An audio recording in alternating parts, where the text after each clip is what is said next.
Welcome back, weary hearts and wandering minds. I'm Lou, and now begins your moment of calm and wonder. Step closer, and let's dive together into this magical experience. Tonight, you are safe. Whatever happened in your day can ficar do lado de fora for a while. Here, there is only mist, moonlight, and the quiet certainty that you are being gently led by the hand. So breathe a little deeper. Let your shoulders soften, and allow yourself to walk with me into a valley where the veil between the real and the imaginary is thinner than a sigh.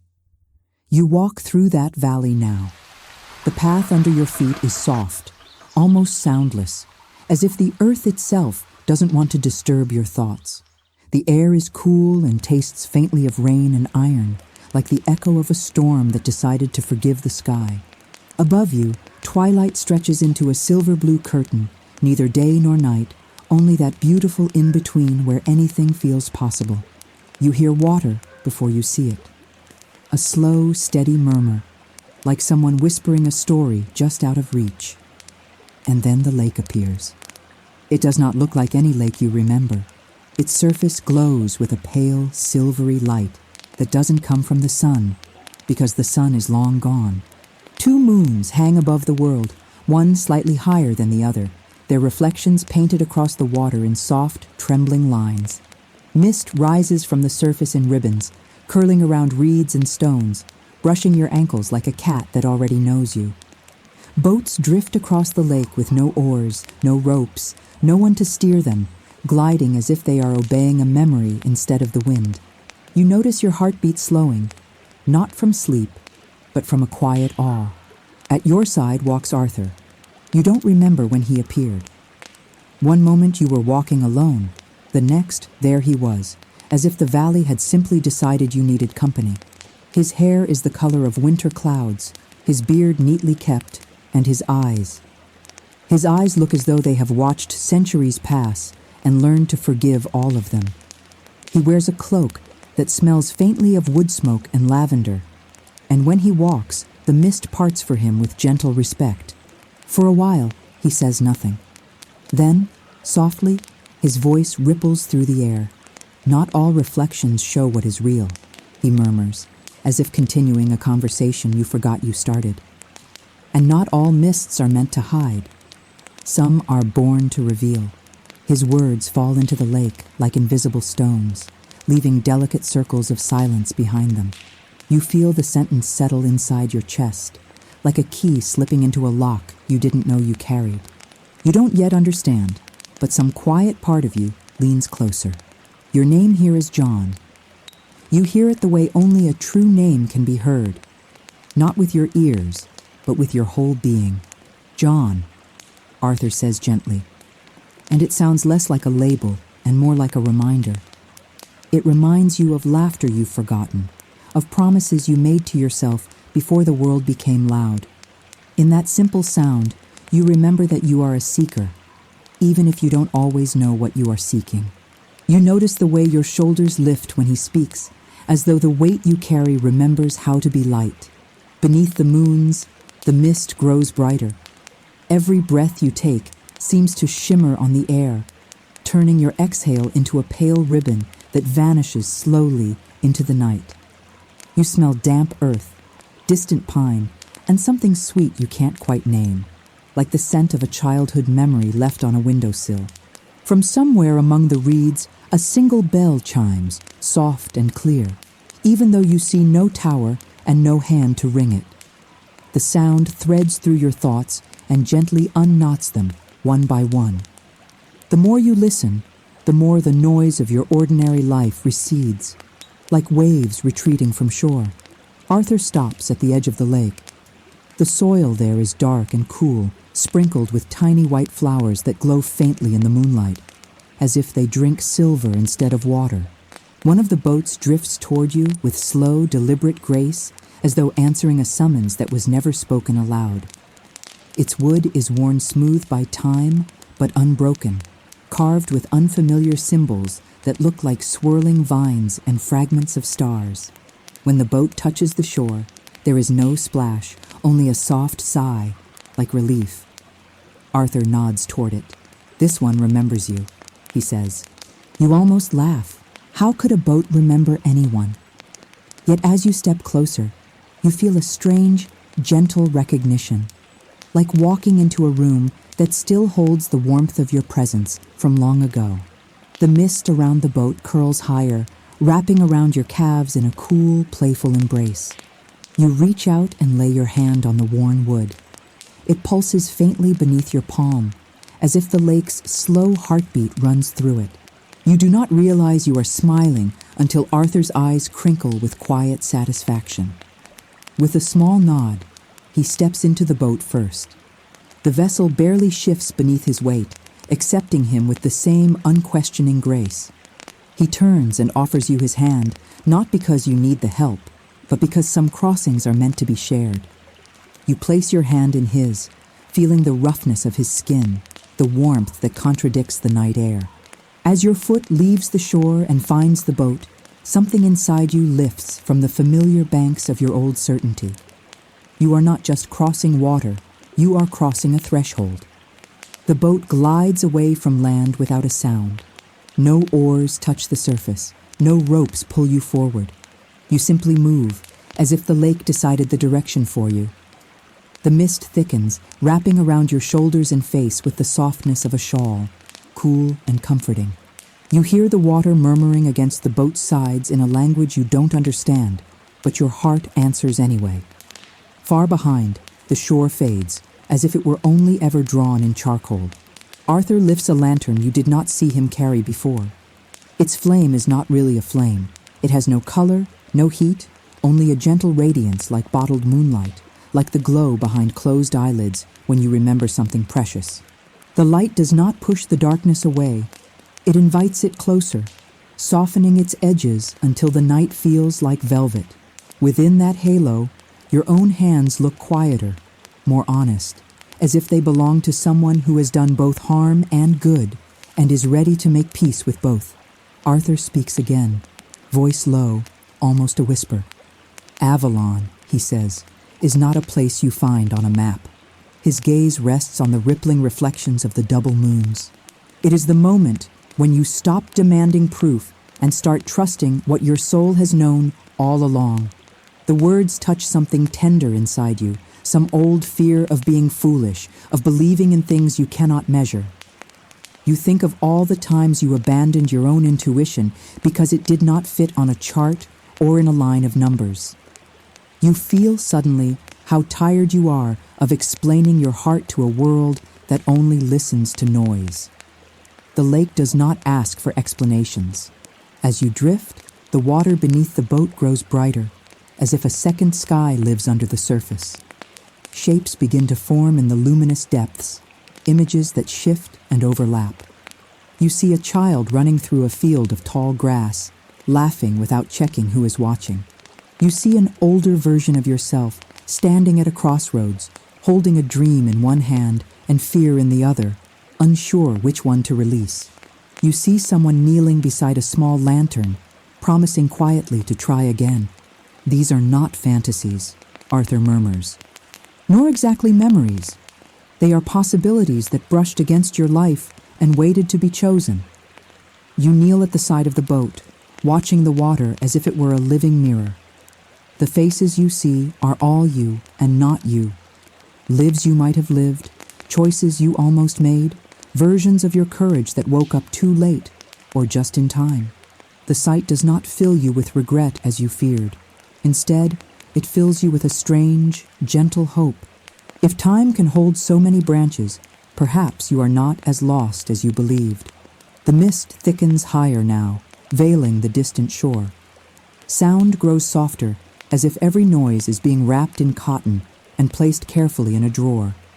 You hear only your breathing, the faint creak of the boat, the occasional soft splash of something beneath the surface.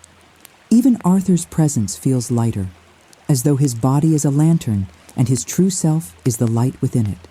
You sense that this is not a journey across distance, but a slow, sacred descent into your own depths. A journey from the noise of the world to the whisper of your soul.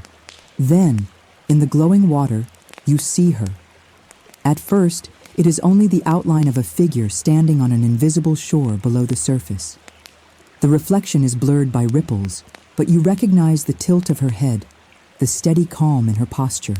She is cloaked in a simple dress that moves like liquid shadow, and around her face the mist curls as if it belongs to her. You cannot see her eyes clearly, yet you feel them on you, soft and unwavering, as if they have been waiting for this meeting longer than you have been alive. A name rises to your lips before you can stop it. Clarice.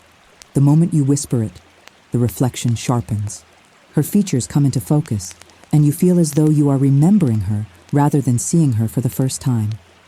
You do not know if she is a friend, a guide, a piece of your own soul made visible, but every part of you relaxes at the sight of her. There is a tenderness in the way she stands, hands loosely clasped in front of her, as if she would hold your fears for you if you let her. The water shivers, and for a heartbeat you think she might be about to step out of the lake and into the boat. Your chest tightens, not with fear, but with the ache of recognition. Arthur's hand rests lightly on your shoulder. Some presences belong to both sides of the veil, he says quietly. Not entirely real, not entirely imagined, or perhaps fully both. You keep your gaze on Clarice, afraid that if you blink, she will vanish. But she only lifts her head a little, as if listening to something far above her. You realize, with a sudden clarity, that you are not the only one crossing tonight.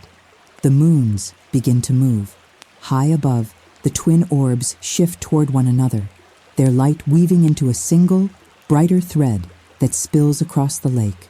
The radiance touches the surface and stretches forward, forming a narrow, shimmering path that leads somewhere beyond the mist. The boat turns of its own accord, aligning with that path, as if a gentle hand beneath the water has taken hold of its keel. You feel the subtle change in direction, the way your body leans toward whatever waits ahead. Clarice's reflection steps onto that band of light as if it were solid ground. The air around you changes. It grows warmer, but not like summer. More like the warmth you feel when someone finally understands what you were trying to say.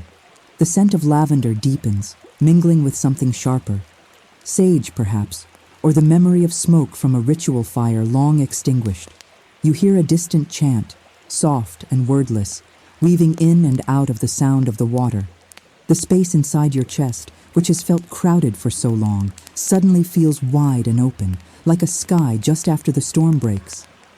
You sense that the next breath you take will matter. Arthur leans closer, speaking near your ear.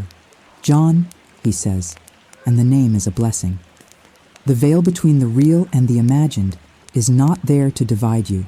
It is there to invite you, to ask, which part of you will you finally allow to live? His words tremble through you, like the low note of a cello, vibrating in every bone. You look once more at Clarice's luminous shape, at the moonlit path, at the mist that no longer seems like an obstacle, but a doorway. For the first time in a long time, you do not feel afraid of not knowing.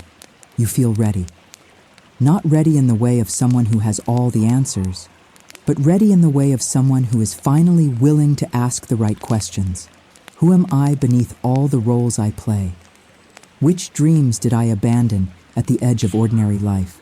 And what if the things I called imagination were simply truths waiting patiently for me to grow brave enough to believe them? The boat glides forward, further onto the shimmering path, carrying you deeper into the mystery of Avalon. The mist ahead grows so thick it looks like a wall of silver. Within it, you glimpse shapes, a doorway made of branches and stars, a great tree whose roots glow beneath dark soil, a stone archway standing alone in the water. They appear and vanish like thoughts at the edge of sleep, impossible to hold for long, but impossible to forget. Arthur's lantern burns steadily, its gentle light overlapping with the moonlit path, wrapping you in a cocoon of calm. Clarice's reflection moves alongside you, step for step, as though walking an invisible shore parallel to your journey. You realize you are no longer just a passenger. You are a participant in something sacred. And then, just before the boat touches that wall of silver, the world seems to hold its breath. The water falls silent. The chant in the distance pauses mid-note. Even your thoughts grow still, like leaves resting on the surface of a pond. Arthur's hand presses once, firmly, on your shoulder, a wordless promise that you are not alone. Clarice lifts her face toward you from the glowing water, and though you cannot hear her, you sense it. She is calling you to step through. In the next heartbeat, the boat enters the mist. Cold and warm at once, it wraps around you, erasing the line between your skin and the air. You cannot see the lake, the moons, or even your own hands. There is only softness and the sound of your breathing, steady and calm, as if the world has shrunk to the size of your heart.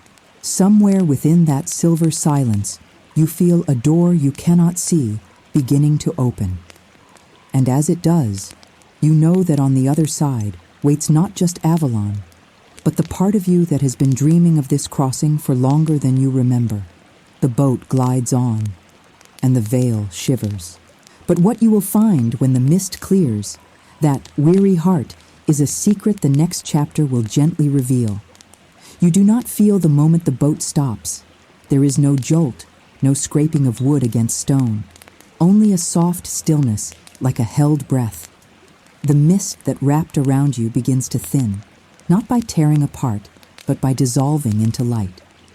You realize your eyes are closed. You do not remember closing them. Slowly, you open them. The world on the other side of the veil is quieter than you imagined. No thunder, no roaring chorus of angels, no blinding blaze of revelation. Just a gentle dusk spreading over a small island that should not exist, resting in the heart of the silver lake. The sky above glows with a strange, luminous twilight, neither night nor day, as if time itself has chosen to sit down and rest. You breathe in, and the air tastes like rain that never fell. You stand. The boat holds you a moment longer, as if reluctant to let you go. Then you take a careful step and feel your foot sink into cool, velvety grass. The island is soft beneath you, humming with a subtle vibration, like a cat purring against your palm. Mist curls along the ground, not hiding anything, but tracing the edges of stones, roots, and flowers, as if outlining a map only the heart can read. You realize you have not asked where you are, only why you feel like you have come home. Arthur steps onto the island beside you. His cloak stirs the mist as he moves, and the vapors respond like old friends, swirling around his boots in quiet greeting. He does not seem surprised by anything he sees. It is the calm of someone who has seen this place too many times to count, yet still respects it. He closes his lantern with a soft click. The light does not vanish. It simply settles into the air around you, like dust made of stars. Remember, he says gently, places like this do not appear outside of you. They awaken because you do. You let the words sink in, like rain finding its way into thirsty soil. You look around. The island is small enough that you feel you could cross it in a few dozen steps, yet large enough that every corner holds its own quiet mystery. Near the center, a tree rises, neither towering nor modest, but somehow perfectly itself. Its trunk is pale and smooth, like bone polished by time, and its branches spread wide, leaves glimmering with faint silver veins. At its base, roots glow softly beneath the grass, as if light has chosen to grow downward as well as up. You feel the pull of it, the way you might feel drawn to a warm fire on a cold night. Clarice appears there first, in reflection. The lake circles the island like a mirror that decided to remember other worlds. When you glance down at the water lapping gently against the shore, you see your own face, changed only by the moonlight. Beside your reflection, Arthur's calm gaze watches, his presence steady, and then, between the two of you, Clarice's image blooms on the surface like a ripple forming into a person. She stands beneath the tree in the water's reflection, even though the real grass there is empty. You step closer to the shore. Her figure is clearer now than it was in the depths of the lake. She appears young and timeless all at once. Age clings to her not in wrinkles, but in the deep stillness of her eyes. Her hair, loose around her shoulders, seems to drink the moonlight and share it back. Her hands are folded gently in front of her, not in prayer, but in listening. You have the strange feeling that you are the one she is listening to. Clarice, you whisper again. This time, the name carries differently. It doesn't fall into the air and vanish. It sinks through it, like a stone dropping into a pool. The mist reacts, shivering softly, as if the sound of her name touched every particle of it. The grass at your feet glows a little brighter. The tree in the reflection rustles, though no wind moves on the island. And Clarice smiles, small, soft, but undeniable. You hear her without hearing. No sound reaches your ears. Yet a phrase unwinds gently inside your chest, like a ribbon being pulled from a secret place. You remembered, it says. Not accusing, not surprised, only deeply, warmly thankful. You think of all the times you ignored quiet inner nudges because they didn't shout loudly enough. Clarice is the shape of those nudges, given a face. Arthur watches you both in silence. There is a tenderness in his gaze, the way someone might look at a child rediscovering an old, beloved toy. Some spirits, he finally murmurs, are not separate from you at all. They are the parts of your own soul that refused to be silenced.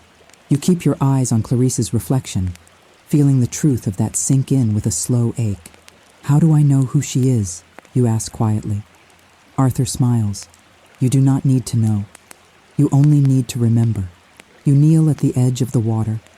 Your knees sink into the damp grass, cool and grounding. The lake's surface sits just below your hands, close enough that you could reach out and touch her face, but something tells you not to rush. Clarice raises one hand in the reflection, palm open, as if inviting you to mirror the gesture. You lift your hand and hover it over the water, fingers trembling slightly.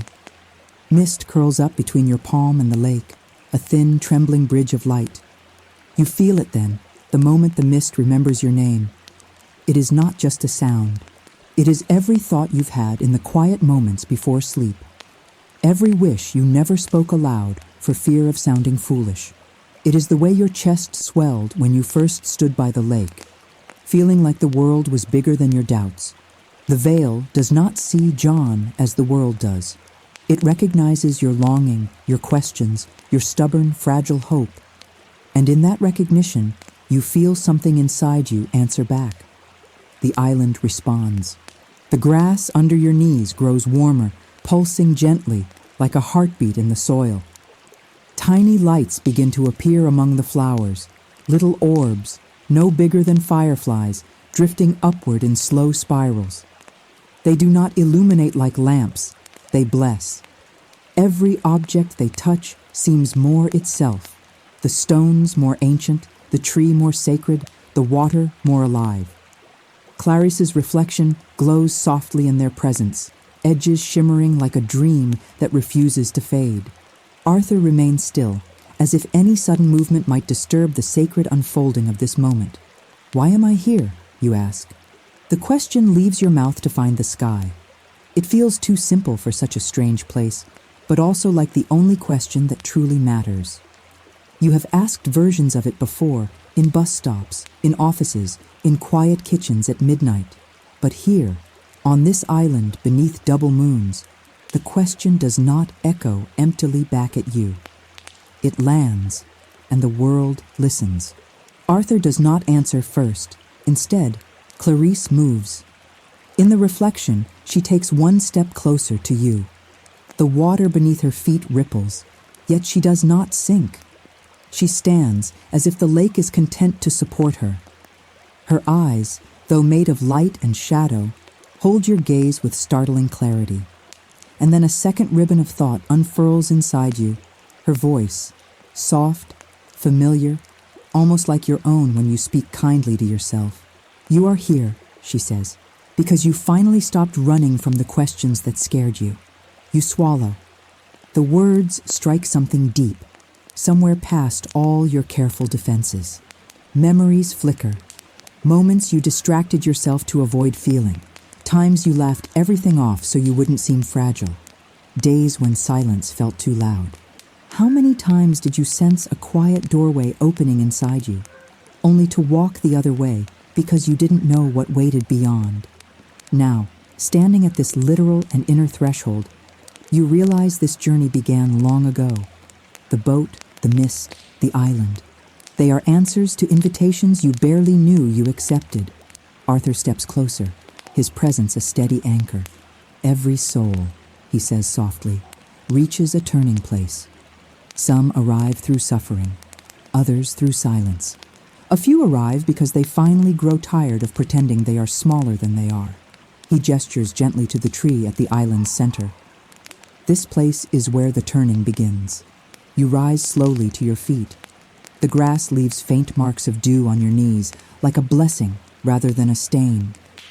You glance back at the boat. It waits patiently at the shore, as if it is in no hurry to take you back. Your gaze drifts toward the glowing tree, drawn irresistibly to the light pulsing along its roots. Clarice's reflection follows you as you turn, moving with you in the water like a loyal shadow. You wonder if she will always walk with you now, visible or not. As you approach the tree, the air thickens with meaning. You smell wild herbs and old pages, as if someone has buried an ancient library beneath the roots. The mist here is thinner, rising in delicate ribbons that coil around the trunk and weave between branches. Each leaf glows faintly at the edges, outlined in silver, so that even the smallest movement looks like a slow, graceful spell being cast. You feel your breath matching the rhythm of the tree's quiet presence, in and out, in and out. For the first time, you understand what it means for a place to be alive. Arthur rests his hand lightly on the bark. This, he says, is a memory tree. But the way he speaks the word memory makes it sound different than usual, larger, older. It does not show you what you already recall. It reveals what your soul remembers, even when your mind has forgotten. He steps aside so you can stand directly in front of it. The mist has recognized you. Now the roots will ask you a question. You blink. A question? You repeat, uncertain. Yes, Arthur replies. But it will not be asked in words. It will be asked in feeling. You stare at the tree, half expecting it to suddenly speak aloud in some ancient tongue.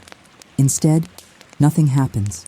No thunder, no flash of light, only the windless stillness of the island. You wonder briefly if you are doing something wrong. Then you feel it. It begins as a pressure in your chest. Not painful, not sharp, just a gentle, insistent weight, like a hand resting over your heart. With it comes a warmth that spreads outward to your shoulders, your throat, your eyes.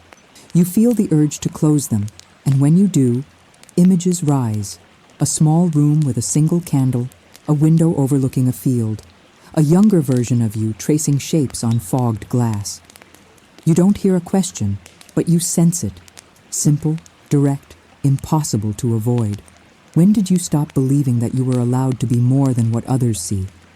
The answer does not come easily. Part of you wants to shrug, to claim you never stopped, to dismiss the question with a quick joke. But the tree's presence is patient and kind, and something about that gentleness disarms you.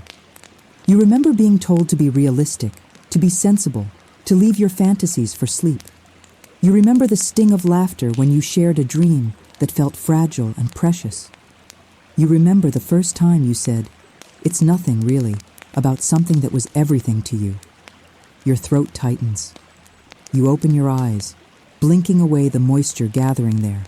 The tree has not moved, yet it feels closer somehow, as if leaning in to listen. Clarice's reflection waits at the shore, her gaze steady, unflinching. Arthur stands a little behind you, not intruding, not withdrawing, the perfect balance of presence and respect. Between all three of them, the tree, the guide, the reflection, you feel held. The mist remembers you, Arthur says softly. Not the masks, not the roles. You. It remembers the part of you that believed in hidden doors and secret paths, in messages carried by wind and meaning tucked into silence. That part never died, John. It only waited. His words settle over your shoulders like a cloak you had forgotten you owned. You realize how heavy it has been to live without it. The tree shifts. It is a small movement, a single leaf drifting down, spiraling slowly through the air. You watch it as it twists and turns, its silver veins catching the lantern light, the moonlight, the glow from the roots. It lands in your open palm as if guided, light as a whispered promise. When it touches your skin, a warmth spreads through your hand, up your arm, into your chest. You feel a thought form there, not yours, not entirely, but meant for you. You have not come here to become someone new, the feeling says. You have come here to remember who you were before fear taught you to forget. You inhale sharply. The words, or whatever they are, echo through you, brushing against every place where you once shrank yourself to fit into someone else's story. Your shoulders drop. Your jaw unclenches. For a moment, you sense vividly that your life could expand from this point, like a path unfolding from the base of the tree into directions you cannot yet see. You are not being judged. You are being invited. The difference feels like stepping from a locked room into open air. Clarice's reflection brightens. You turn toward the water, and for the first time you see her smile fully, without shadow. There is pride in her eyes, not the pride of ego, but the quiet joy of seeing a door open where there was once only a wall. You understand now.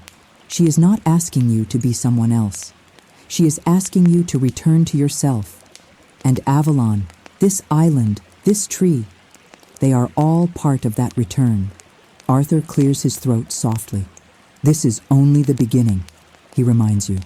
The memory tree has asked its first question. There will be others.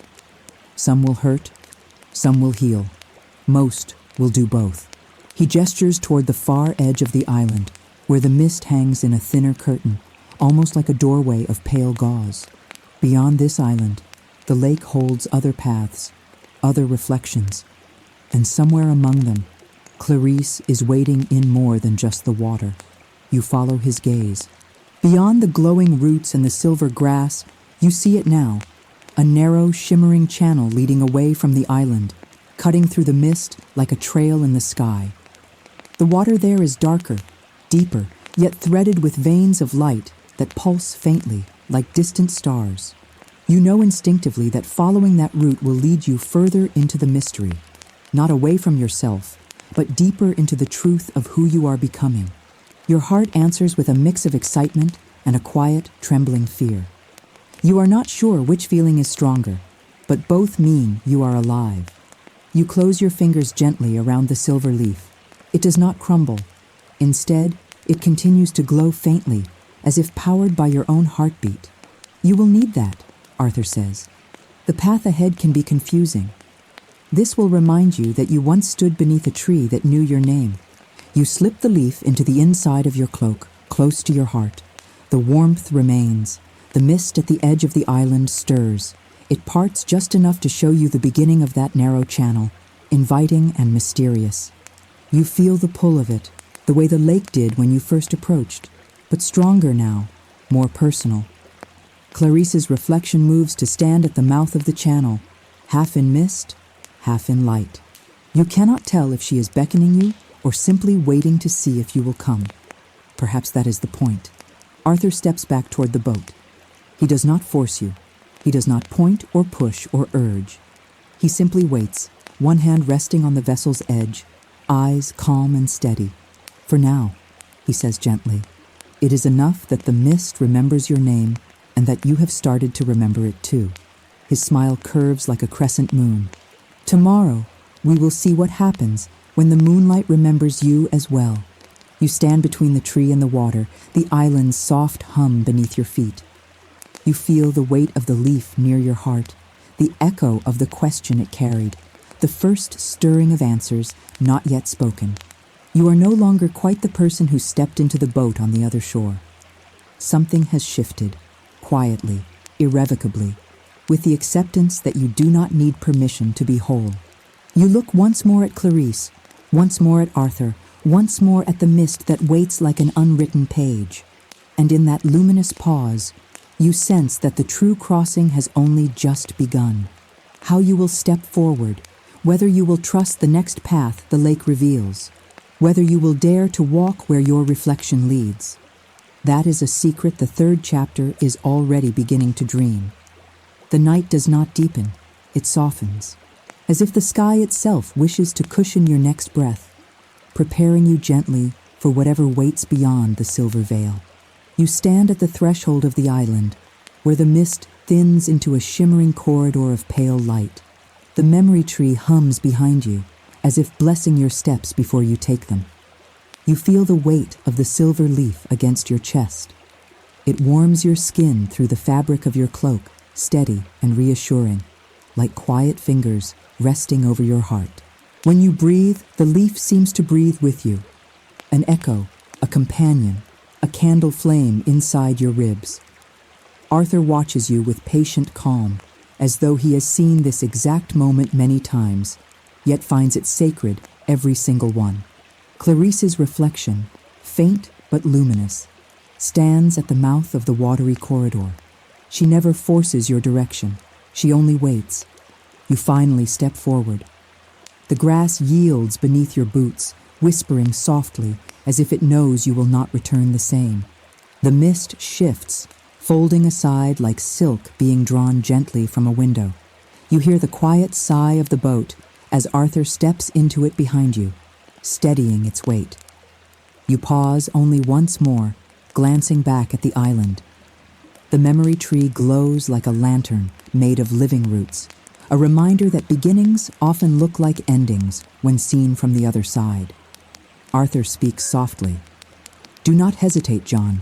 The lake, this realm, responds to intention more than action. His voice carries like warm wind brushing over still water. You have already chosen forward. Your feet are simply catching up. You swallow, nod once, and step into the boat again. The vessel accepts you with that same quiet sigh of recognition. The lake moves the moment you exhale. No oars, no push, only intention, only surrender. The boat glides into the corridor of mistlight, leaving the island behind, its glow fading into a soft memory. Clarice's reflection walks beside you on the water's gleaming surface, her steps effortless, as if she weighs no more than moonlight. Arthur's lantern flickers with its fireless flame, casting shadows that look like forgotten symbols dancing across the boat's interior. The mist ahead grows luminous, not blinding, just gentle, like a soft promise. The two moons above overlap again, not perfectly as before, but enough to cast a shimmering walkway across the water. The corridor turns slightly, curving toward a part of the lake that looks deeper, darker, almost ink-like. Yet thin veins of silver pulse within it, like starlight trapped beneath the surface. You feel it, don't you? Arthur asks quietly. You do. A tug. Not physical, but emotional. Like hearing your name whispered by someone you trust.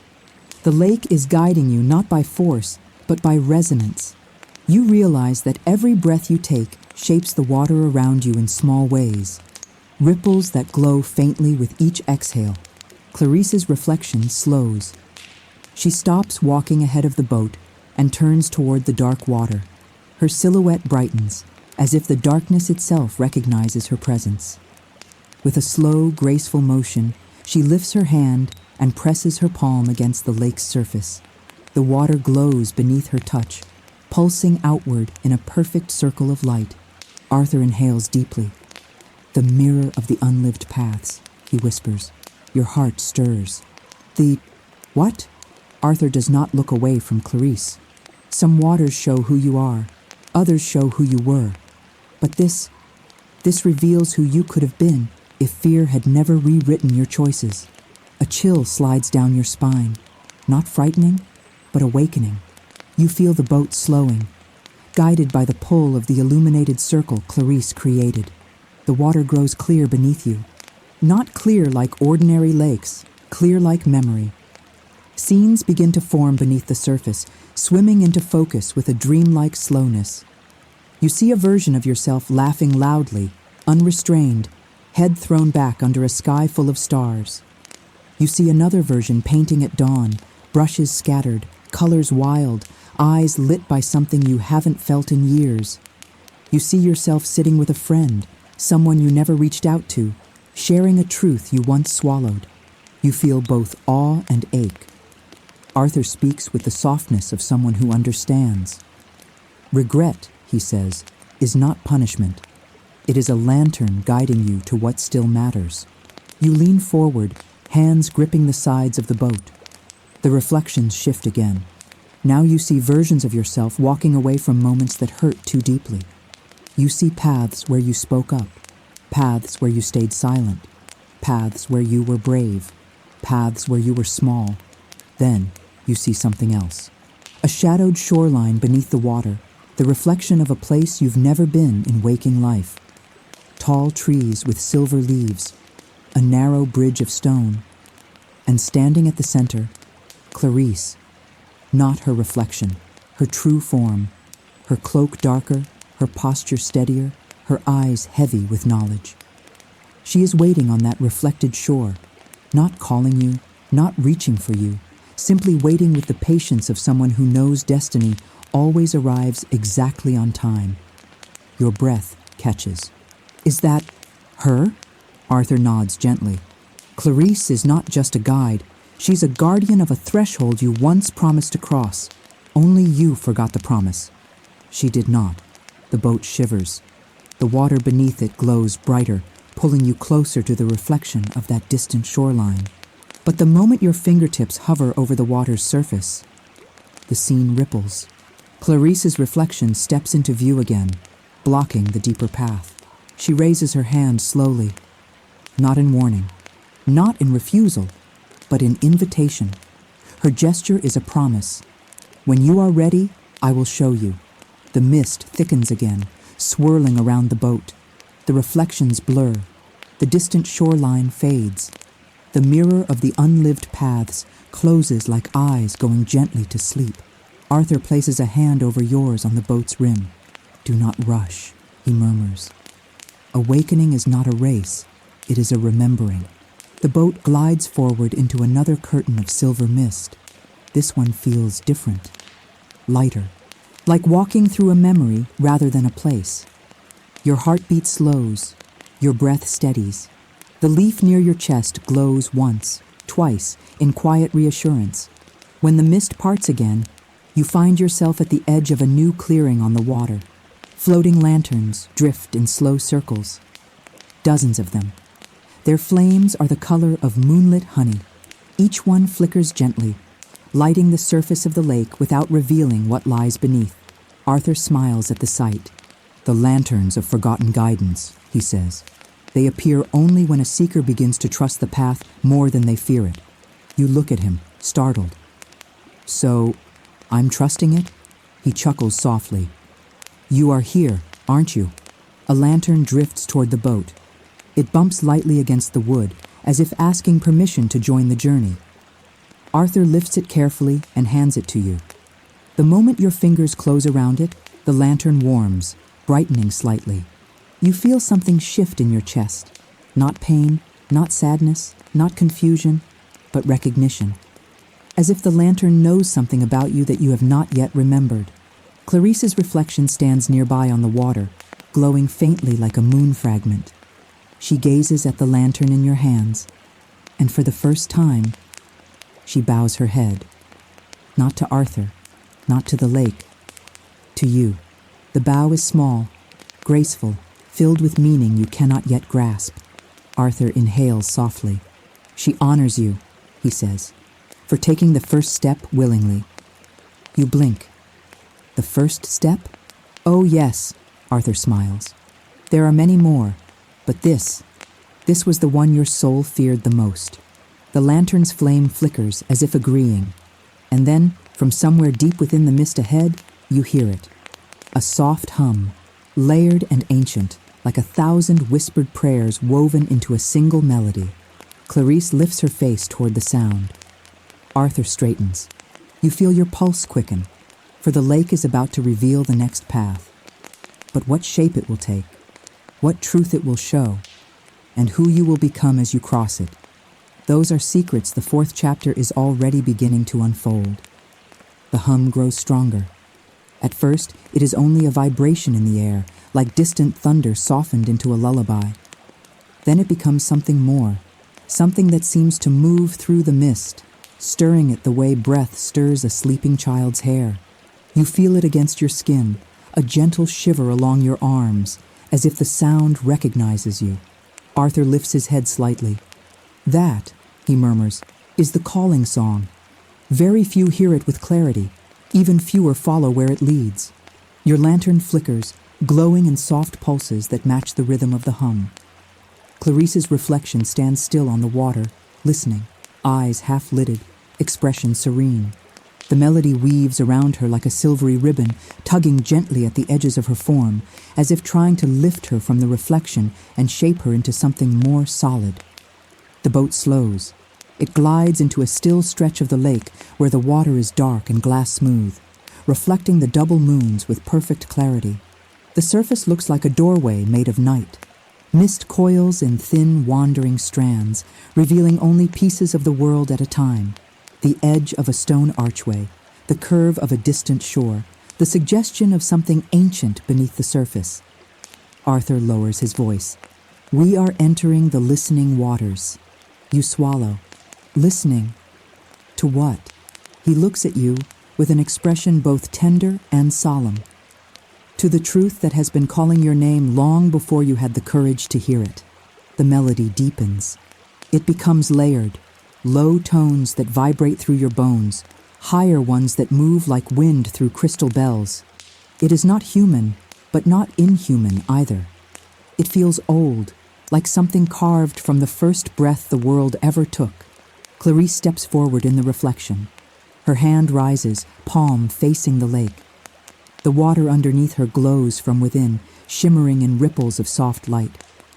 Her mouth moves without sound, as if she is singing along with the melody. No words, only intention. Only heart. Arthur watches her with reverence. Clarice was always attuned to the deeper currents, he says, even before she knew she was part of them. You look at him sharply. Before she knew? Arthur meets your gaze. Oh yes, John. Clarice is not merely a guide. She is the echo of a promise you made. One soul to another, across dreams you have not yet remembered. Your lungs freeze for a moment. A promise? To her? To yourself? Before you can ask more, the lake responds. Light expands beneath the surface, forming slow-moving rings that ripple outward from the boat. Each ring carries images, faint at first, then clearer.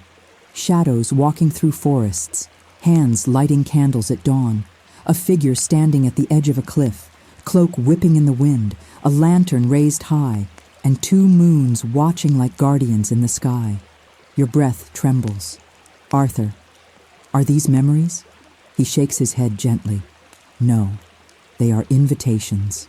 The melody rises. Suddenly, the mist around you swirls inward as though exhaling after holding its breath for centuries. It wraps around the boat, not thick, not suffocating, but like a cloak settling over your shoulders. You feel your heartbeat slow. You feel your mind soften. You feel your defenses fall away like ash in a quiet wind.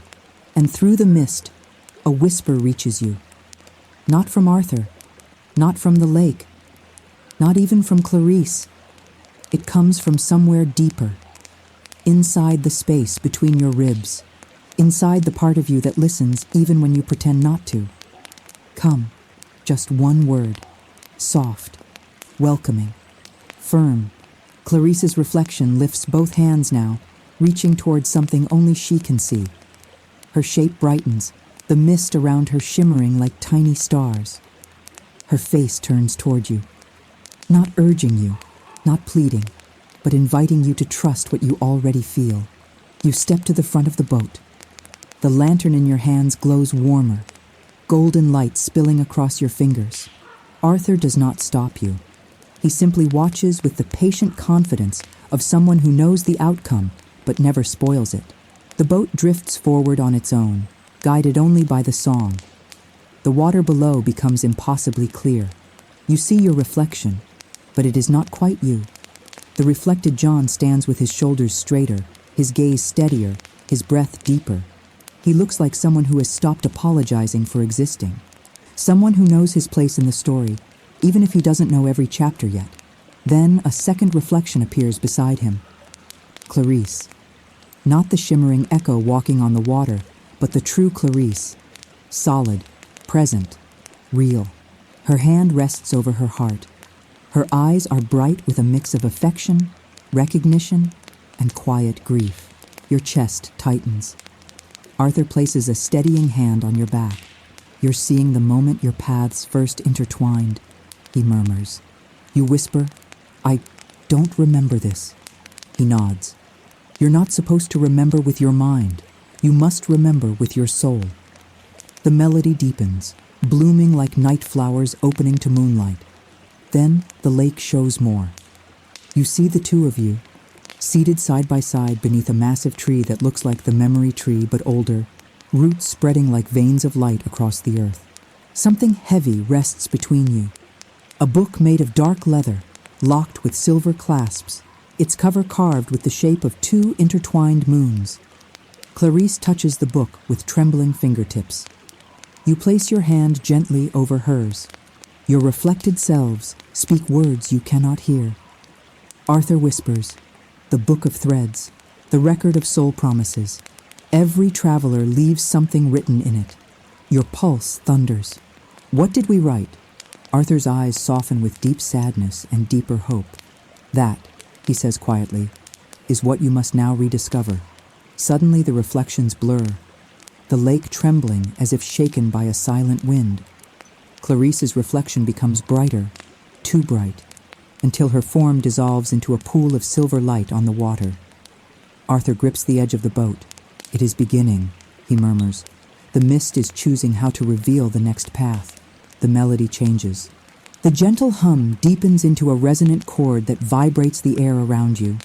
The mist ahead stretches upward, forming a pillar of silver, soft, radiant, swirling gently like smoke rising from holy incense. It twists and reforms, shaping itself into an archway made of moonlight. Your breath catches. The arch stands directly on the water's surface, impossibly stable. Beyond it, you see nothing but swirling pale light, as if a new world waits just one step away. Arthur lowers his voice. This is the gate of first remembering. You swallow hard. What happens if I step through? Arthur studies you with the gravity of a star-filled night. You will see the moment your story truly began. Your hands tremble. And if I'm not ready? The lake answers for him. A gentle wave nudging the boat forward. Arthur smiles softly. If you were not ready, the lake would not have brought you here. He gestures to Clarice's reflection, now reforming, standing just before the gate. She lifts her hand toward you, steadily, peacefully, with a quiet certainty.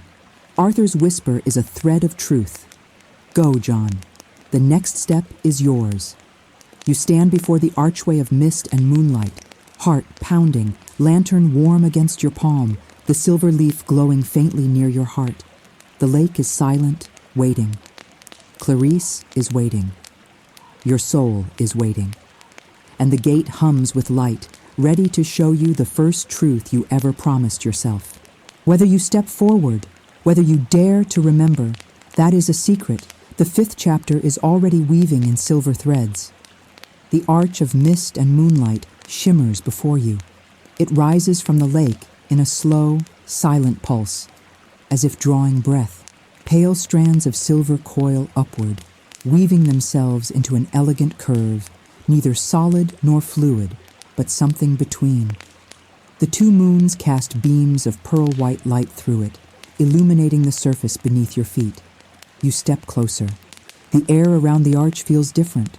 Cooler, yes, but also deeper, like the quiet inside a cathedral after the final candle has been extinguished. Each breath you take feels heavier, filled with meaning, as though the lake itself is waiting to exhale with you. Arthur stands behind you, still, calm, patient. His lantern glows softly at his side. its light bending gently toward the arch, as if drawn to it. Clarice's reflection stands where water meets the threshold, her luminous form steady, serene. Her eyes rest on you, not urging, not pleading, but inviting with quiet certainty. The hum beneath the lake deepens, becoming a resonance you feel in your sternum. Arthur speaks first. "John," he says softly, "there are moments in every life when the truth we have buried becomes too heavy to keep beneath the surface." He gestures toward the gate. This threshold is not only a memory. It is the place where remembering becomes permission. Your pulse quickens. Permission for what? Arthur's gaze softens. For becoming who you were always meant to be. A shiver moves across the water. Mist curls around your ankles, cool and velvety, guiding you forward with gentle insistence. Your lantern flickers warmly in your hands, as if reacting to the next unfolding chapter of your journey. The silver leaf near your heart glows faintly, pulsing in calm, rhythmic waves. You step into the arch. For a heartbeat, the world goes weightless. The air thins, light thickens. Sound dissolves into a warm, trembling hum, like a deep note ringing through a great silver bell. Then, everything shifts. You are no longer standing on the boat, no longer in the lake, no longer beneath the two moons. You stand in a clearing, a vast, quiet clearing bathed in twilight blue light. Tall trees surround you, their trunks bending gently as though bowing. Their leaves shimmer silver green, reflecting soft halos of moonlight.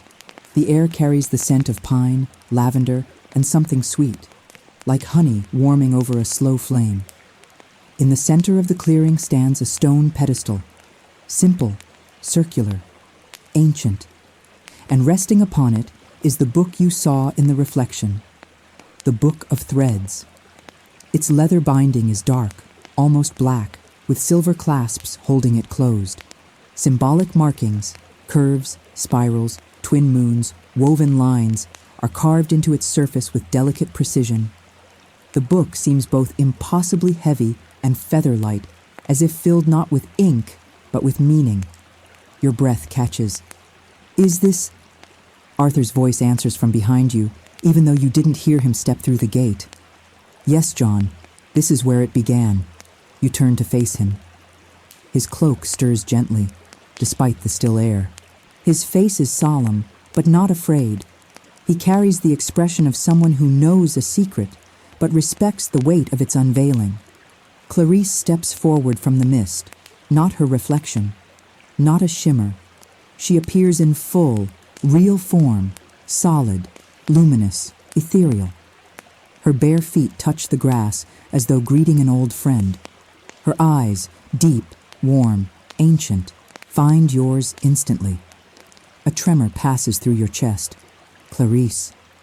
She smiles, softly, knowingly, like someone who has waited through lifetimes for you to arrive at this exact moment. "This is the place you once chose your path," she says. Her voice is soft, melodic, threaded with memory. You swallow. "I chose?" Clarice nods gently. "You came here long ago, before time mattered as it does now. You stood before the Book of Threads and wrote the first vow that shaped your journey." Arthur moves beside her. "Most souls forget," he says kindly. "But forgetting is not failure. It is part of the journey, and remembering is the part that requires courage." Your pulse echoes in your ears. You look again at the book. The silver glowing along its symbols grows brighter, as if responding to your attention. You feel its pull, not with your mind, not with your eyes, but with something deeper, a chord inside you that vibrates in harmony with it. Clarice gestures toward the pedestal. "Touch the cover, John." Your hand trembles. "I don't know what I wrote," you whisper. "You don't need to," she replies softly. "The truth recognizes you even when you don't recognize it." You take a step forward, then another. The grass hushes under your boots. The wind stills, as if everything in this realm is holding breath with you. When you reach the pedestal, your fingers hover over the book's surface. The leather feels warm, almost alive. The silver markings pulse gently beneath your touch. You take a steadying breath and lay your hand fully on the cover. The world disappears.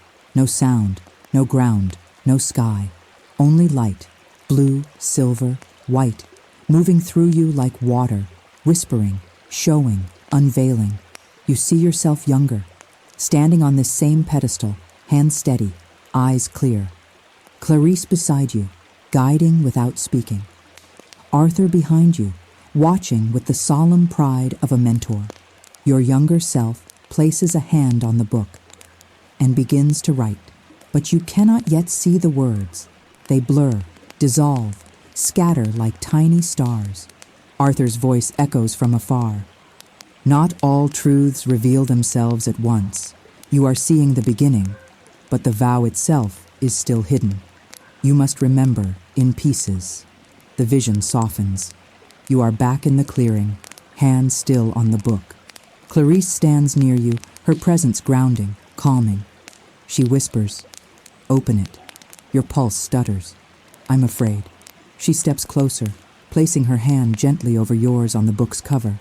You carried the fear for long enough. Let me carry it with you now. Her touch is warm, reassuring, deeply familiar. Together, you lift the cover. It opens with a soft exhale. Not a creak, not a crack. A breath. The first page is blank, but the second page glows. Faint writing appears, silver letters rising from the parchment like dew on morning leaves. You inhale sharply as the words form. I vow to return when the moons call my reflection home. I vow to seek the truth I buried in silence. And I vow that no matter how far I wander, a part of me will always walk beside the one who remembers. Your heart stops, then beats again, harder, deeper, fuller. Clarice's eyes shine softly with recognition. Arthur's expression warms with deep pride. You whisper, "I wrote that?" Clarice nods. "Yes, long before this lifetime, long before forgetting, long before fear taught you to hide your own light." She touches her heart. "And I remembered, John. I remembered for both of us." The gate behind you hums, the melody returning, softer this time, like a blessing. Arthur speaks gently. The vow, written here, anchors the path ahead. You have remembered your promise. Now the lake will show you the truth behind it. The ground shifts slightly beneath your feet. Not violently, gently, as if the world is rotating around the pedestal, preparing a new chapter. Clarice steps back, giving you space. Arthur lifts his lantern, its fireless glow illuminating a pathway forming through the trees. Narrow, silver-lined, mysterious. "This," Arthur says, "is the path of the second remembering." Clarice extends her hand toward you, not to pull you, not to lead you, but to walk beside you. The wind rises, brushing the trees with soft, shimmering sound.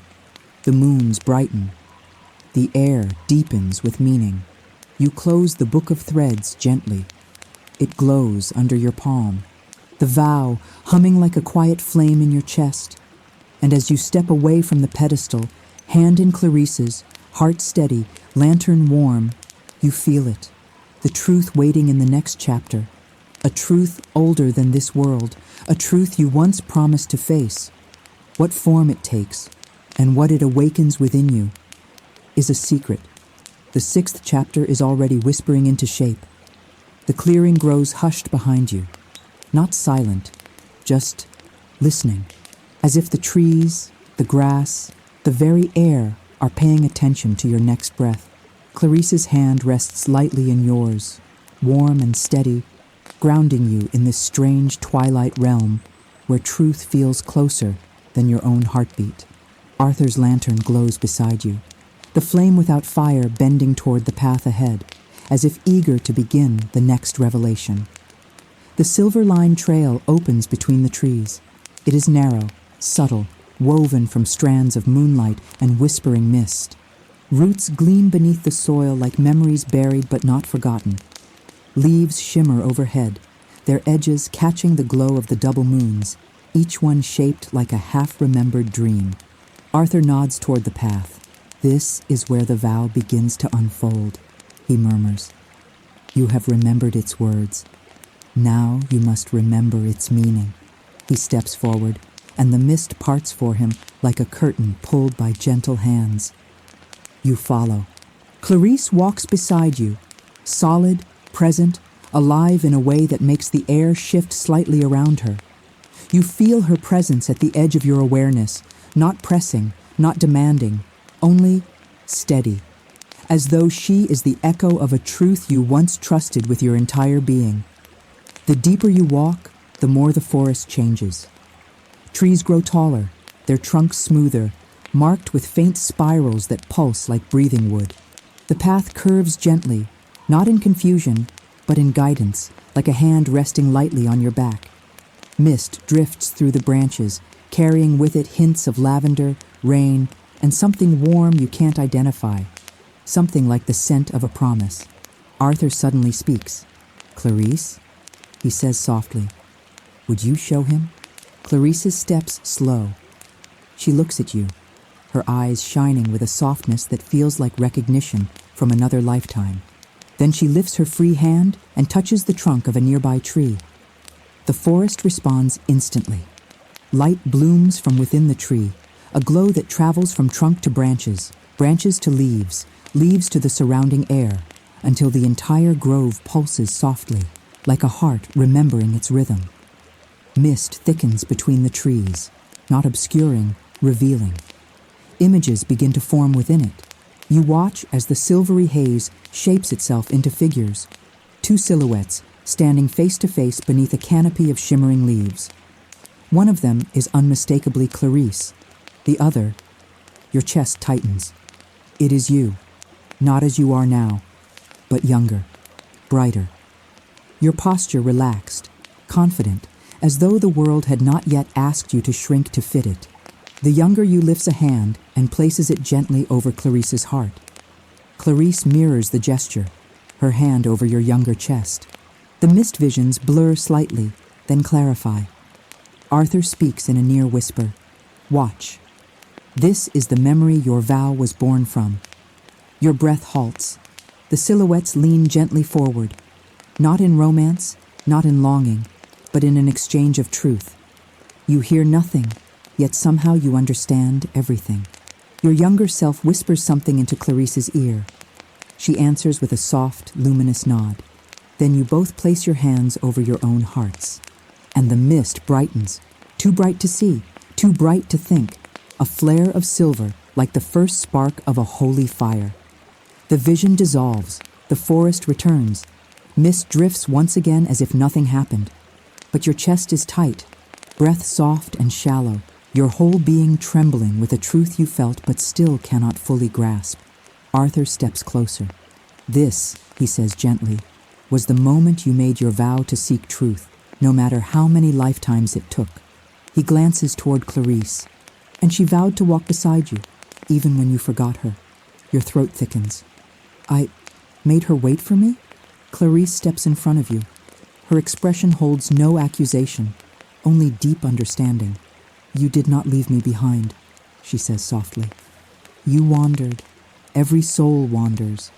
The promise was not that you would never forget, but that you would one day remember. A warmth rises behind your eyes. You blink it back.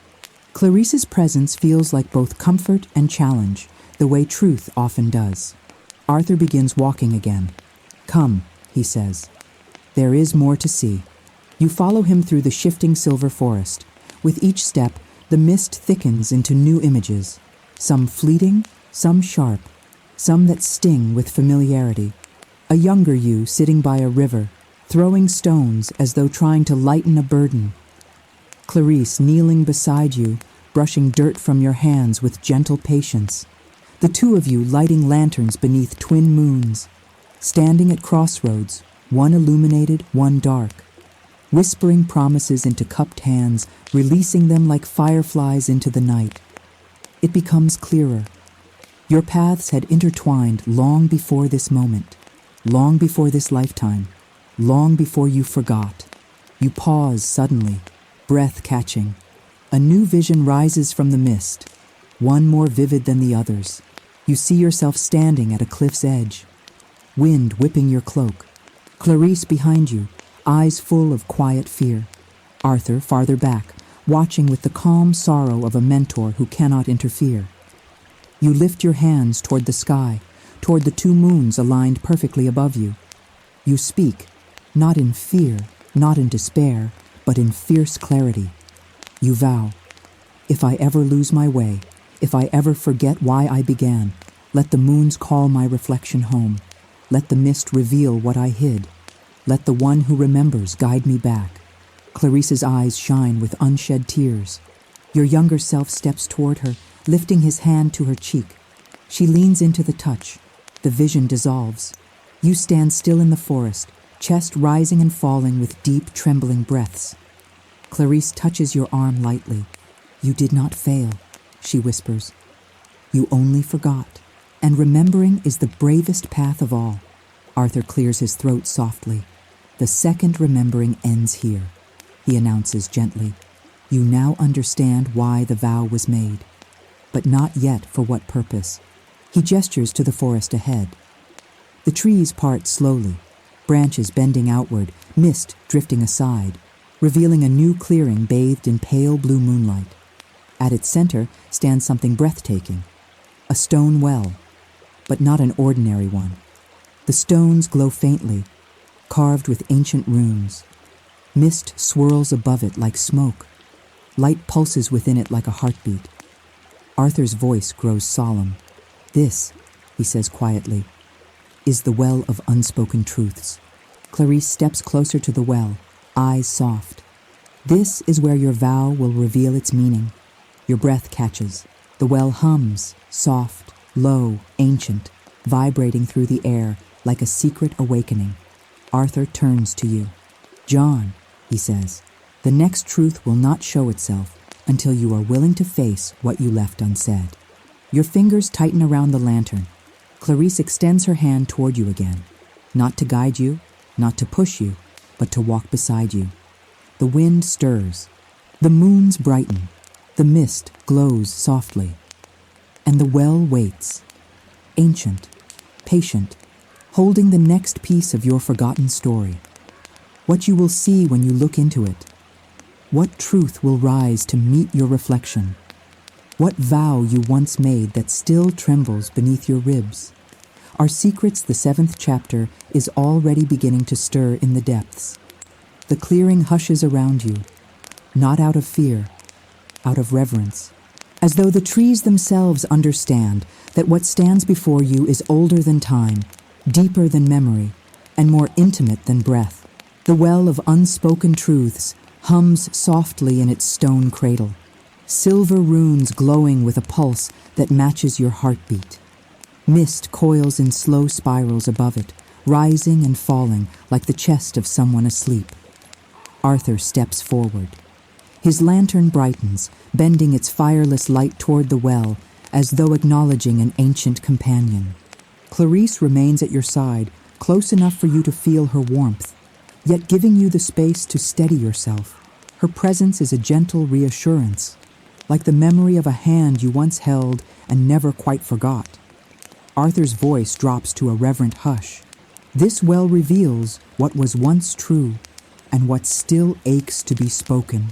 He turns towards you, eyes soft. Every seeker who comes here must face the words they buried in silence. You swallow. You think of all the things you never said, to others, to yourself, to the world, to the dreams you abandoned along the way. Clarice touches your arm lightly, grounding you. You are not here to suffer, she whispers. You are here to remember. The wind shifts, soft, cool, carrying the faint scent of rain-soaked earth and distant pine. The double moons above you brighten, their reflections trembling in the mist swirling above the well. Arthur steps aside. Approach when you are ready, John. The well will not show you what you cannot bear. You move toward it slowly. The runes carved around the stone rim glow brighter with each step you take, as if recognizing your presence, as if greeting your return. When you stand directly before the well, the mist lifts slightly, revealing the water beneath. It is clear, too clear. so clear that the depths look endless, a tunnel of silver-black light descending into a place where reflections are more honest than thoughts. You inhale deeply. Clarice stands beside you now, not touching you, but close enough that her presence steadies your breath. Arthur remains a few paces behind, guarding the silence. You lean over the well. At first, you see only your reflection. But it is not the you who stands here in this forest. It is the you who hides behind practiced calm, the you who nods instead of speaking up, the you who carries a quiet ache in the ribs where unspoken words sleep like stones. The reflection blinks, and then it speaks without opening its mouth. I am tired. Your stomach tightens. The words echo through the well, rippling through the mist. Clarice closes her eyes briefly, as if honoring a sacred confession. Arthur gives a small nod. You swallow hard. The reflection continues. Its voice neither young nor old, neither male nor female, but shaped from the essence of your being. I am tired of pretending that silence is safety. A shiver moves up your spine. You know that truth. You have felt it in long, quiet nights when your heart ached with words you swallowed out of fear, doubt, habit. The reflection shifts. Now you see yourself sitting in a room, dimly lit, quiet, familiar. Your hands are clasped tightly. Your jaw is clenched. Someone stands before you, waiting for the truth. But you hide it. You push it down. You smile instead. Clarice whispers with a soft ache in her voice. This is the moment your heart learned to lock its own doors. The vision dissolves into ripples. A new image rises. You, younger still, standing in a field of tall grass. You stare at the sky with longing, eyes full of dreams, hands shaking with fear. You want to speak, to name what you want, to confess what you love, to admit what you fear, but you don't. You turn away. The vision sinks, and another rises. You stand beside someone you cared for deeply. A moment of truth hovers between you like a fragile glass sphere, something beautiful, terrible, precious. A moment to say, stay. Come with me. I need you. I'm afraid. I care. But you breathe in, breathe out, and say nothing. The sphere shatters into mist. Your throat rounds into a sting. Clarice places her hand gently over yours on the rim of the well. Let yourself see it, she murmurs. You cannot heal what you refuse to name. The well deepens. The water glows from within. You watch as a final vision rises, one that hits with quiet, devastating clarity. It is not a moment of regret. It is a moment of truth you almost spoke. You see yourself standing in a doorway, breath trembling, hands open, heart raw and exposed. Clarice stands before you, eyes soft, waiting, hoping. Your reflection lifts a hand toward her, a gesture of truth, of courage, of unspoken love, or longing, or connection. You open your mouth, but something inside you pulls the words back. Fear, doubt, the weight of old habits, the shadow of past hurts. And so you stay silent.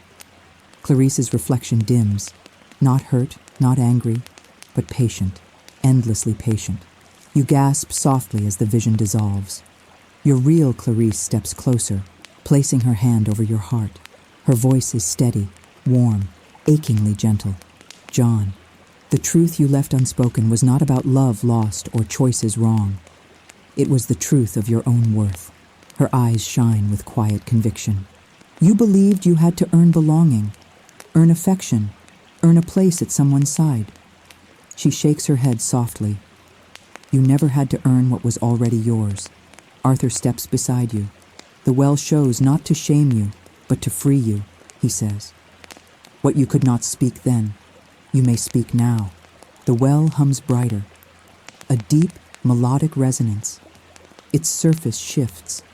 Silver letters begin forming on the water, scrawling, shimmering, rising like moonlit ink. They spell out a sentence, a simple one, a truth you never said aloud. I deserve to be seen. Your knees weaken. Clarice takes your hand. Arthur steadies your back. You breathe slowly, deeply, as the well glows brighter, responding to the words you finally let yourself accept. I deserve to be seen. You whisper it out loud this time. The mist rises in a luminous column. The forest brightens. The runes around the well pulse in gentle celebration. Arthur smiles softly. The truth has been spoken.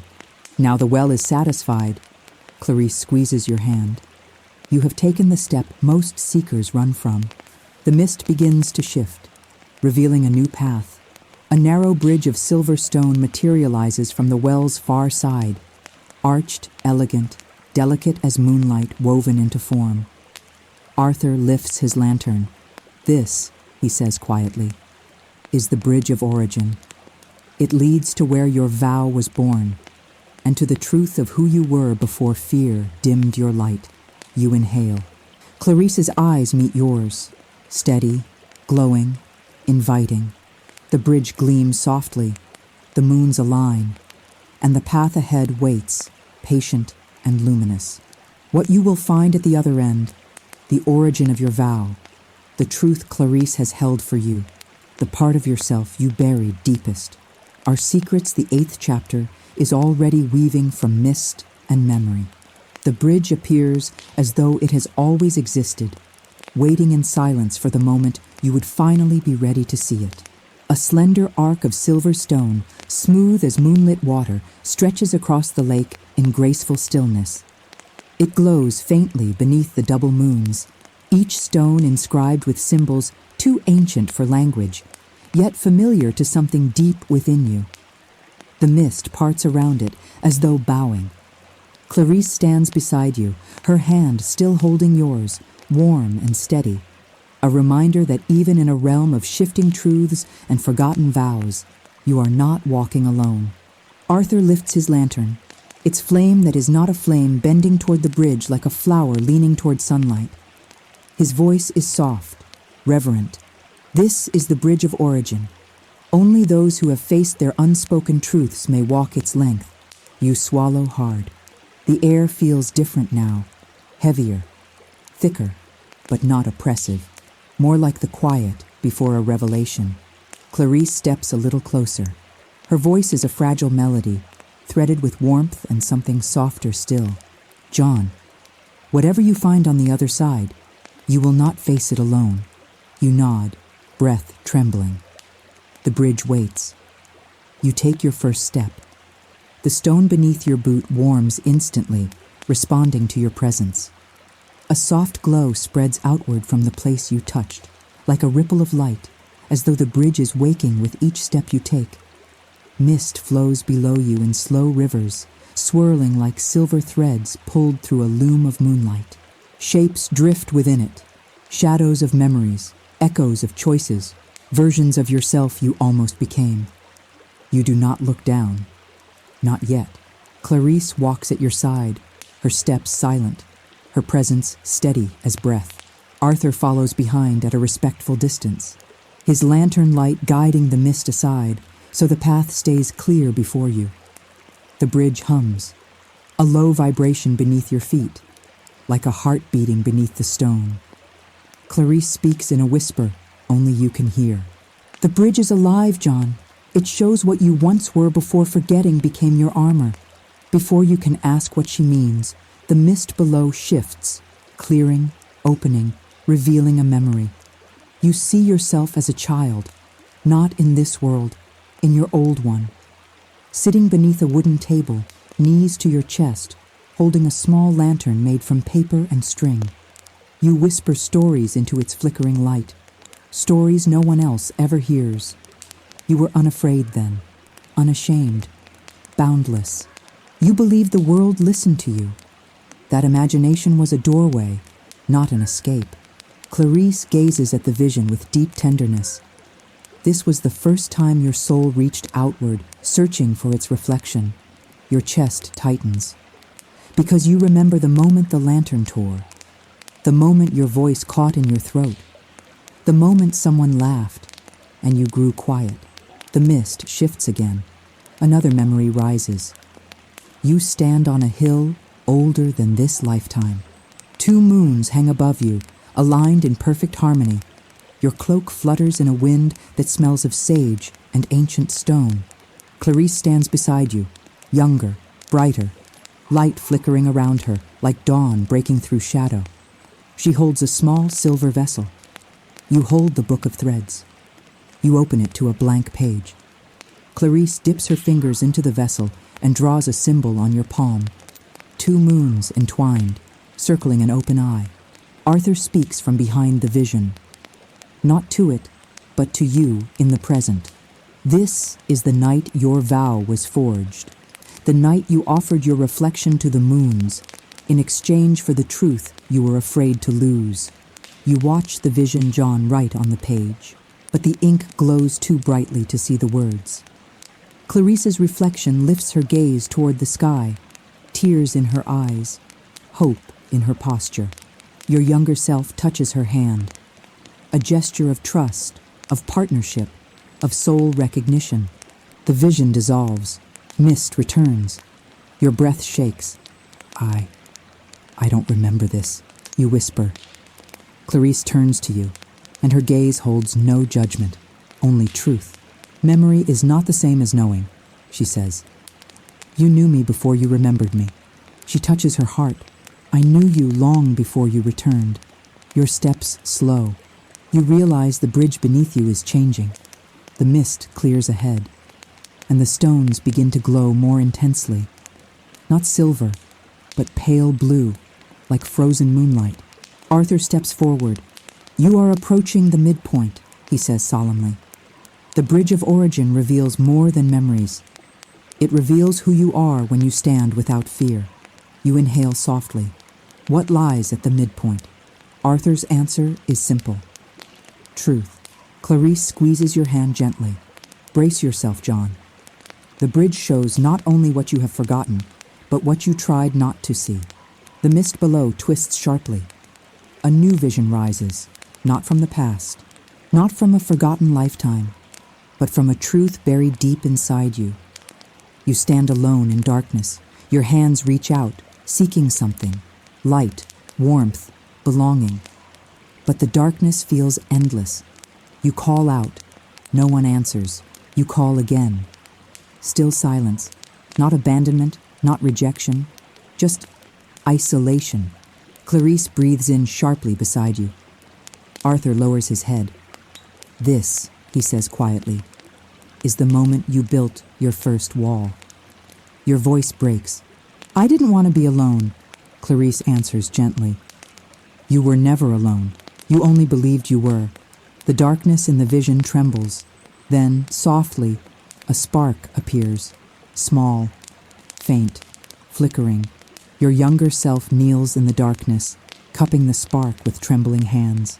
It brightens, and the moment it does, the darkness folds backward, revealing Clarisse standing at the edge of the circle of light, watching you with profound sorrow and profound love. Arthur whispers, "You thought no one came for you, but she did." Clarisse steps forward in the vision, but the scene shatters into mist, leaving only the truth behind. You exhale shakily. Clarisse's real hand tightens around yours, her voice soft and trembling. John, you were never forgotten. You were never abandoned. You simply could not see me through the walls you built to survive. A tear escapes you, quiet, heated, unbidden. Arthur lifts the lantern higher. We have reached the midpoint. The bridge widens, mist retreats, and at its center stands a figure made of pure light, your own silhouette composed of threads of silver, moonlight, memory, and truth.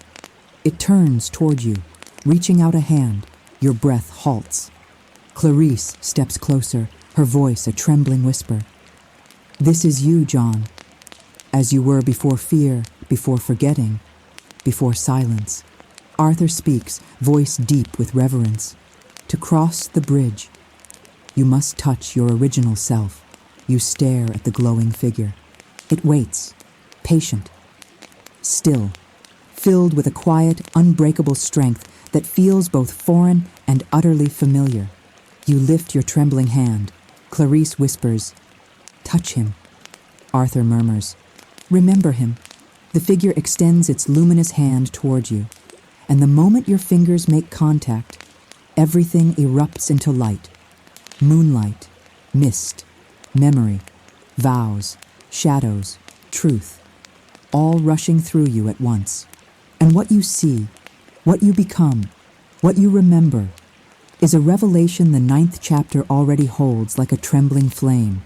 Light engulfs you, not a blinding light, but a soft, expanding radiance that feels like being wrapped in every warm memory you've ever forgotten. It pours through your fingers, rushes into your chest, fills your entire being with a gentle force that almost brings you to your knees. You are not overwhelmed, you are unburdened. The luminous figure, your original self, stands before you, its outline shimmering like moonlit mist woven into human shape. You do not see a face, you do not need to. Its presence is enough.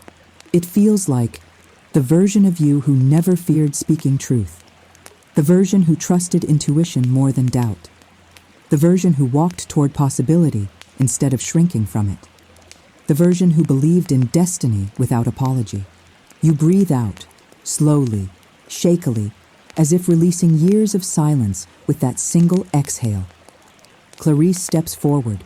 Her eyes glisten with awe and tenderness, a reflection of everything she has waited for you to reclaim.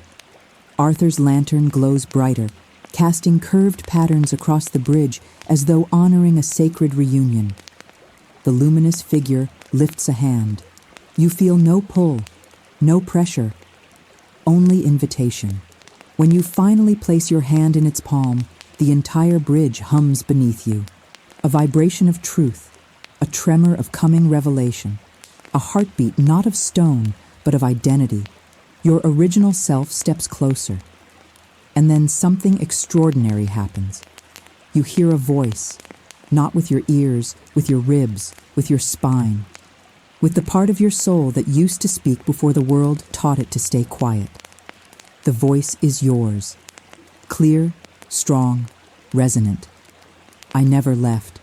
Your breath catches. Your fingers tighten around the luminous hand. The voice continues. I waited. I watched you survive. I watched you endure. And I knew one day you would return to me. Your throat stings. Your heart trembles.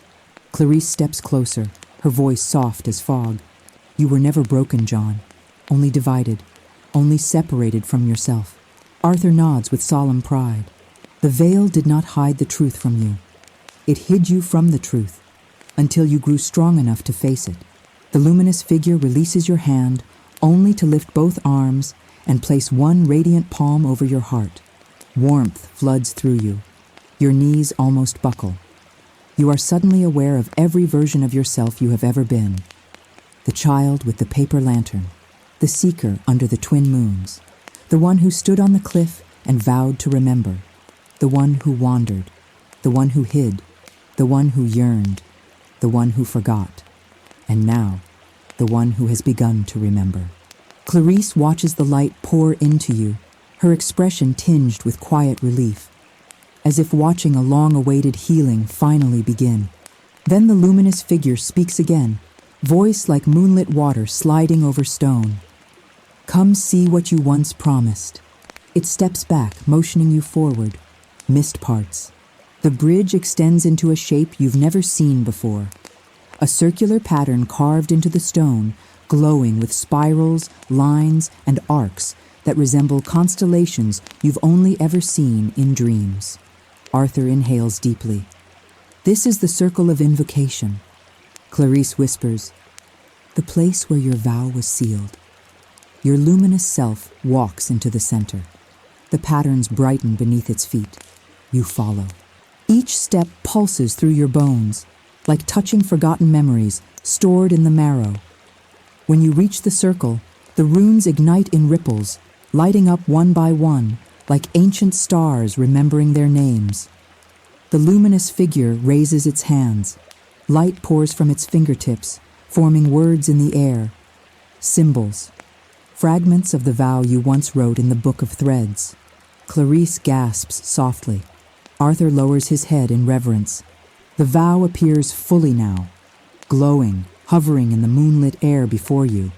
If ever I forget my truth, let the moons call my reflection home. Let the mist reveal the path I hid. Let the one who holds my memory stand beside me until I remember myself. Clarice steps into the circle. The runes beneath her brighten instantly, as though recognizing her as part of the promise. She lifts her hand. Your glowing self lifts its hand. Both touch the same point in the air, the final line of the vow. A pulse of silver radiates outward. Your chest flares with heat. Your original self dissolves into a swirling column of moonlight, not disappearing, integrating. The light circles you, wrapping your shoulders, your arms, your heart, your entire being. You cannot breathe, and yet you never have breathed so deeply. Finally, your original self merges with you in a single burst of radiant clarity. Your knees nearly buckle. Clarice catches your arm, steadying you. Arthur stands behind you, supporting you. Your entire body glows faintly, pale silver in blue, like moonlight folded into human shape. The light fades slowly, softly, gently. You open your eyes, and you feel different, not new, not changed, whole. Clarice breathes out shakily, a smile trembling on her lips. You've returned. Arthur's voice warms with pride. You have reclaimed the part of yourself that never forgot your truth. You place a hand over your heart. The silver leaf there pulses in response, as if echoing the awakening within. Clarice steps closer, her voice like a quiet melody. John, do you feel it?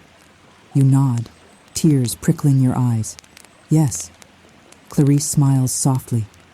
Then you are ready. Arthur turns toward the far end of the bridge where the mist parts one final time, revealing a valley of moonlit stone, a towering archway carved into a mountainside, and a door of living light.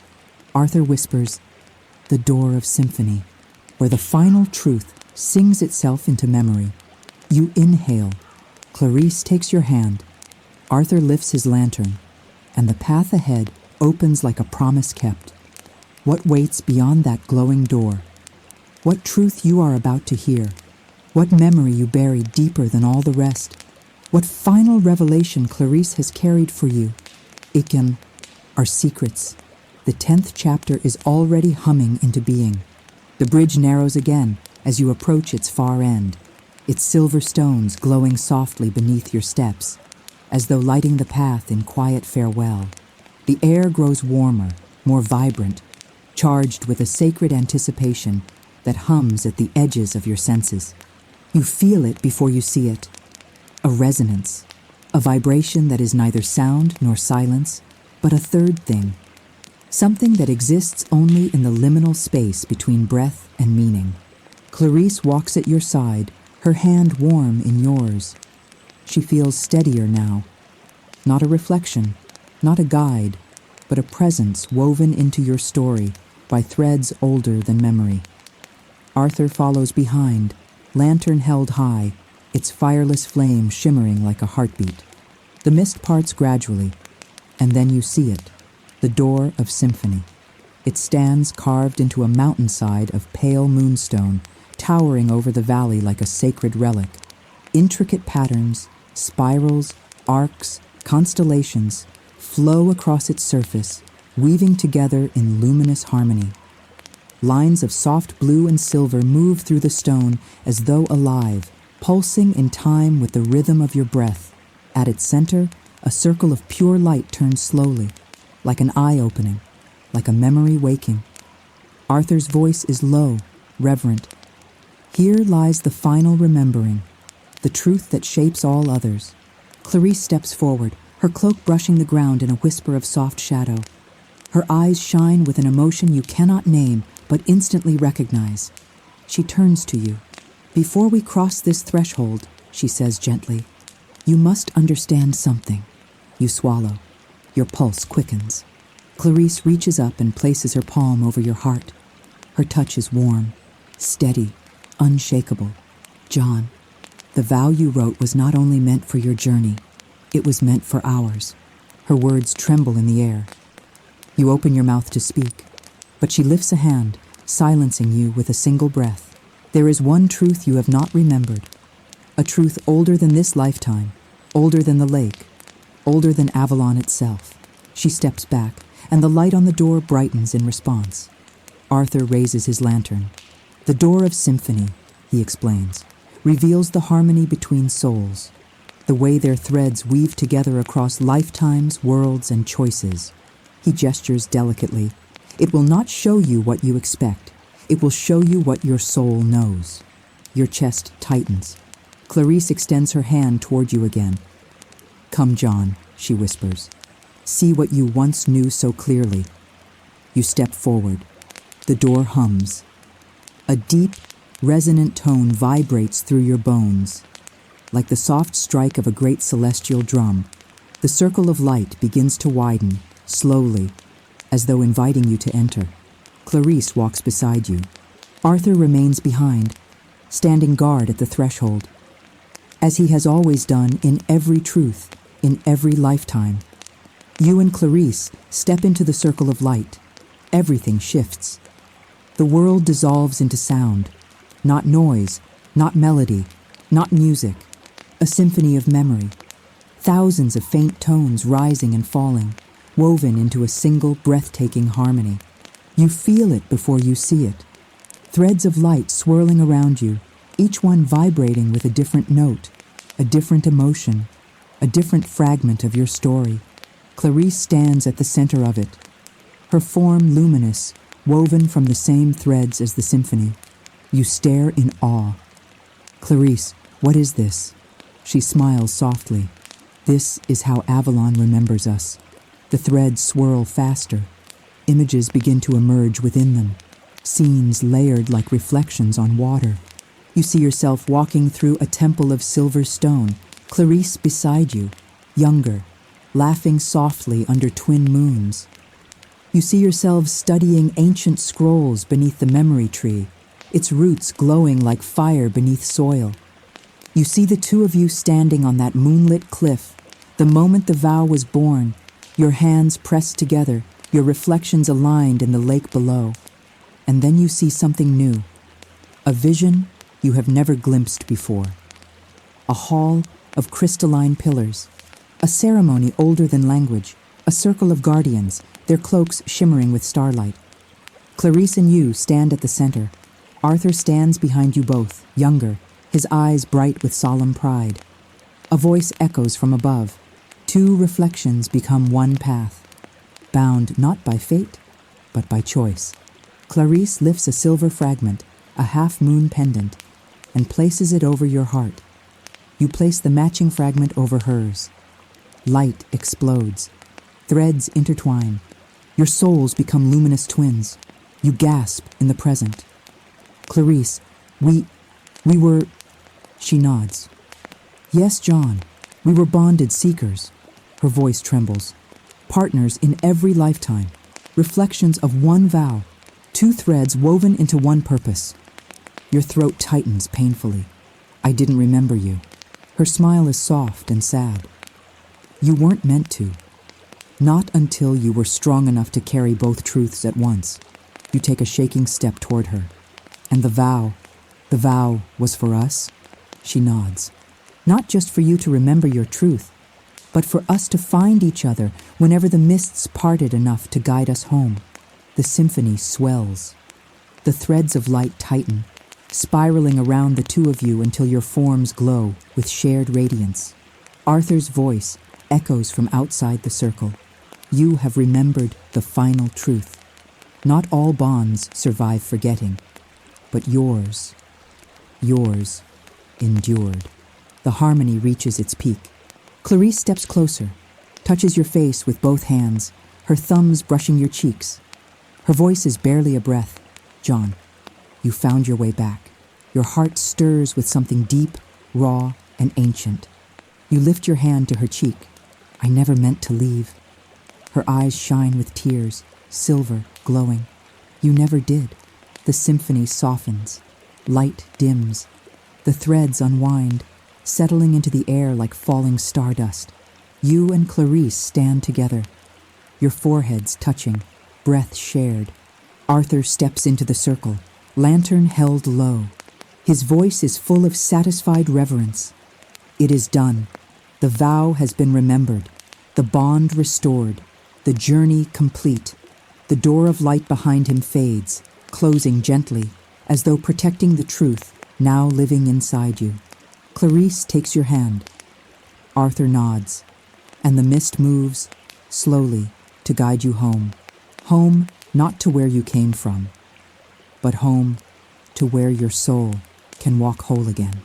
As you leave the valley, the double moons shine brighter, their reflections merging over the lake like two threads bound forever. Clarice walks beside you, not a reflection now, not a memory, but your true companion. Arthur's lantern lights the path back across the silver bridge. And Avalon, ancient, wise, patient Avalon, hums with soft approval. Your final thought as you return through the veil is a feeling, not a sentence. You are whole. You are remembered. You are home. And when the mists rise again, your story will continue. For seekers never truly stop walking the paths between dream and waking.